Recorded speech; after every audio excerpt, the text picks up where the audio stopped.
नमस्कार मित्रांनो, Agnidev knowledge express या माझ्या युट्यूब चॅनलवर तुमचं सर्वांचं स्वागत आहे।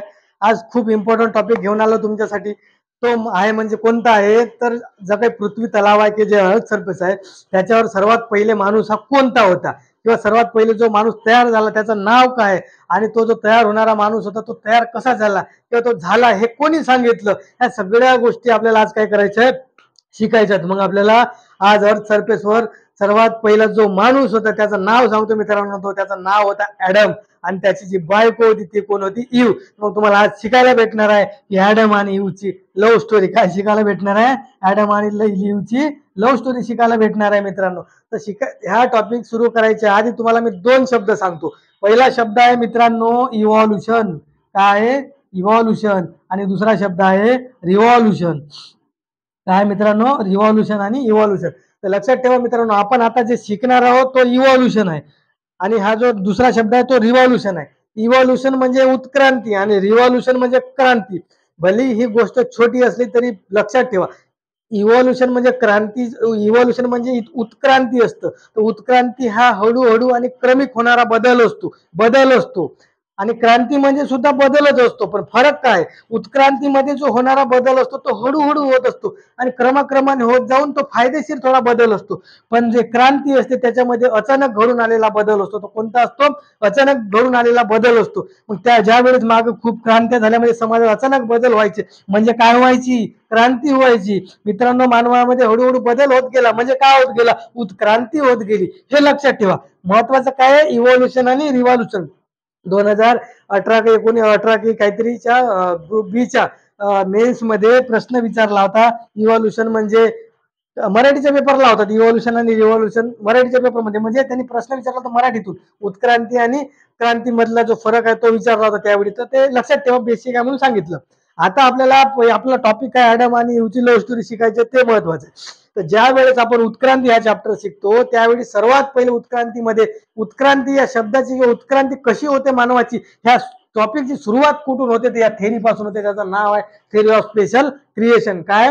Theory of special creation. उत्क्रांतीमध्ये हे सर्वात जुनी थेरी आहे। कोणती? सर्वात। तर मित्रांनो, फादर सुड्रेज नावाचा जो एक साधू होता, कोण होता? साधू होता। आता फोकस ठेवा, व्हिडिओ पूर्ण शेवटपर्यंत बघा, कारण तेव्हाच तुम्हाला ऍडम आणि इव्हची लव्ह स्टोरी समजणार आहे, अदरवाईज काही उपयोग नाही। ठीक आहे? तर तो फादर सुड्रेज नावाचा जो साधू होता तो स्पेनचा होता। कुठला होता? स्पेनचा होता।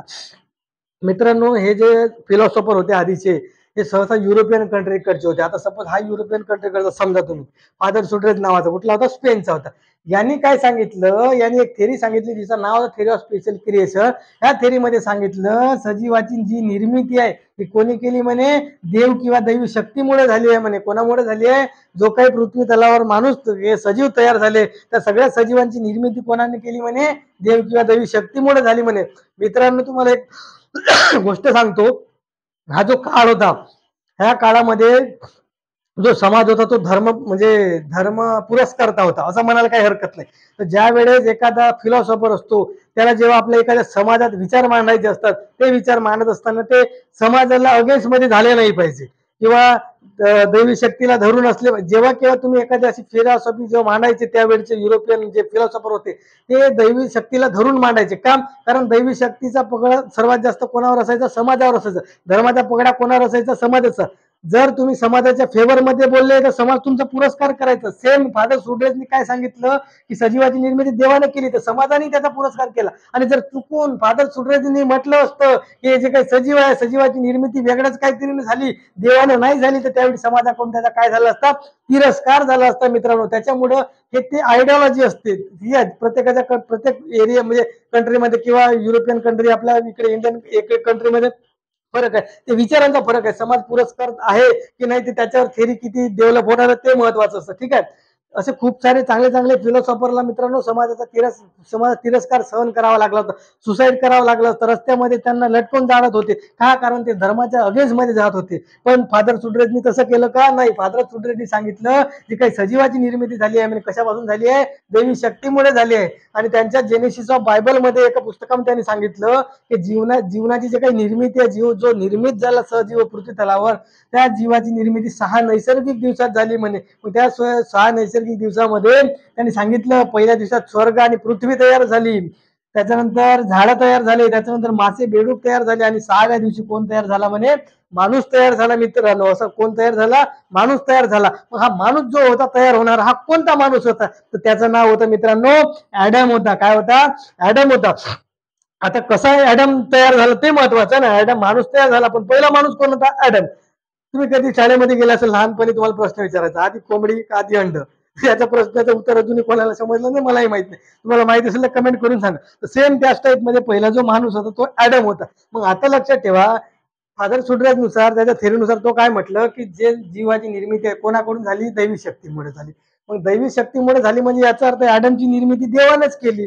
मग ऍडमची निर्मिती जर देवाने केली तर ऍडम पृथ्वीवर आला कसा, ते महत्वाचं आहे. तर ज्यावेळी देवानी या ऍडमची निर्मिती केली, ऍडमची ह्या माणसाची निर्मिती केली, त्यावेळी याला एका बगीच्यामध्ये राहायला सांगितलं होतं देवाने. तर त्या बगीच्यामध्ये एक झाड होतं, त्याचं नाव होतं ज्ञानप्राप्तीचं झाड. काय होता, ज्ञानप्राप्तीचं झाड. तर हा ज्ञानप्राप्तीचा जो झाड होता, या झाडाची जर फळं खाल्ला तर माणसाला काय होणार होती, ज्ञानप्राप्ती होणार होती. ही गोष्ट ऍडमला माहित नव्हती. पण त्या जो फादर, तो जो जे जे देव होते त्यांना माहित होती की ह्या ज्ञानप्राप्ती झाडाचे फळं खाल की माणसाला ज्ञानप्राप्ती होते. मग ऍडमनी ज्यावेळी त्या बगीचात राहिलं तर त्या देवाने सांगितलं की तू ह्या बगीचातल्या प्रत्येक झाडाचे फळं खाऊ शकतेस, पण ह्या ज्ञानप्राप्ती नावाच्या झाडाचे तुला काय करायचं नाही, फळ फळं खायचे नाही. तर फळं खायचे नाही, ठीक आहे मित्रांनो. असं तर ज्यावेळी ऍडम त्या बगीचात राहत होता, पण ऍडमचा मोह काही आवरत नव्हता. ऍडमला वाटलं की हा जो ज्ञानप्राप्ती झाड आहे, म्हणजे ह्या झाडाच्या फळामध्ये नेमकं काय आहे जे मला देवाने खायला नकार दिला किंवा खायला सांगितलं नाहीये. तर त्यावेळी मग ऍडमनी काय केलं, पाहू म्हणे समोरचं जे होईल ते, जसं आपण एमपीएससी करताना पहिले करून चालू करून टाकतात जे होईल ते पाहू, सेम तसंच ऍडमनी काय केलं, या ज्ञानप्राप्तीच्या झाडाच्या फळ काय केलं, फळ खाल्लं. फळ खाल्ल्यानंतर हे गोष्ट देवाला माहीत झाली आणि त्याला ज्ञानप्राप्ती झाली. तर त्यावेळी देवाने सांगितलं का तू या, तुला मी सांगितलं होतं की ज्ञानप्राप्ती या झाडाचं तुला फळ खायचं नाही, तरी पण तू खाल्ला, त्याच्यामुळं तुला सजा म्हणून, काय लक्षात ठेव, तुला एक सजा म्हणून तुला मी कुठं पाठवत आहे जीवन जगासाठी, पृथ्वीवर. कुठं पाठवत आहे, पृथ्वीवर मित्रांनो. म्हणून ह्या ऍडमला सजा म्हणून पृथ्वीवर आली. आता विचार करा, त्यावेळी देवाने दिलेली सजा होती पृथ्वीवर, पण आता पृथ्वी हे आपल्यासाठी काय मित्रांनो, स्वर्ग आहे, स्वर्ग. आपण मानवाने एवढी मोठी क्रांती केली आहे किंवा एवढी मोठी आपल्यात बदल झाला किंवा चेंज झाला का, ते आपल्याला पृथ्वी म्हणजे आपला आता काय वाटायला लागला, स्वर्ग वाटायला लागला. तर त्यावेळी ऍडमला पृथ्वीवर यायसाठी काय म्हणून पाठवलं होतं, सजा म्हणून पाठवली होती देवानी. मग ऍडम आला होता एकटाच पृथ्वीवर. तर एकटाच आल्यानंतर आता तो एकटाच तर काही जगणार नव्हता, देवाला माहित होतं. मग त्यावेळी त्याला एक पार्टनर दिली, म्हणजे त्याच्याच बॉडी पासून, एका पार्ट पासून एका स्त्रीची तयार निर्मिती झाली, तिचं नाव होतं काय होतं मित्रांनो, ईव. मग अशा प्रकारे जेव्हा ऍडम तयार झाला पृथ्वीवर आला, त्याच्या शरीरापासून एका 13व्या बडगड्यापासून, असं म्हटलं जातं त्या शरीराच्या 13व्या बडगड्यापासून ईव नावाची एक स्त्री तयार झाली. त्याच्यानंतर ऍडम आणि ईवचं मग लग्न झालं आणि त्याच्यापासून जे काही आता जे काही तुम्हाला एवढे मोठे पृथ्वीवर आपल्या भारतामध्ये 139 करोड लोक जे दिसत आहेत, ते जे दिसणारे लोक आहे ते कोणापासून तयार झाले, हे ऍडम आणि ईव पासून तयार झाले मित्रांनो. हे होती type theory of special creation.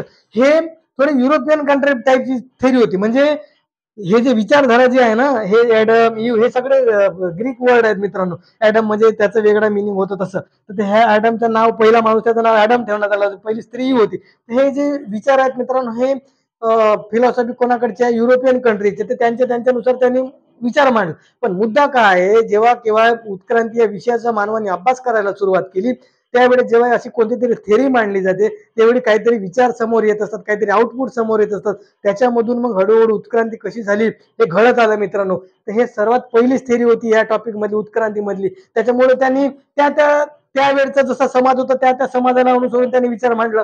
त्याच्यानंतर हळूहळू जसा सायन्स डेव्हलप होत गेला, तसा तसा मग अजून त्यांच्या थेरीमध्ये चेंज झाले, नवीन नवीन सायंटिस्ट आले, नवीन नवीन विचार आले. त्याच्यानंतर मग नवीन नवीन शोध लागल्यानंतर, नवीन नवीन गोष्टी आल्यानंतर पुन्हा जास्त मॉडर्न थेरींचा काय झाला, विचार झाला. आणि त्याच्यानंतर मग पहिला जे काही सजीव निर्मिती आहे ते कशी झाली मित्रांनो, ते हळूहळू पुन्हा बाकीच्या थेरीमध्ये सांगण्यात आली. तर हे जी पहिली थेरी होती सर्वात जुनी, हे युरोपियन कंट्रीच्या फिलॉसॉफीनुसार पहिला जो तयार झाला तो ऍडम आणि ईव होता.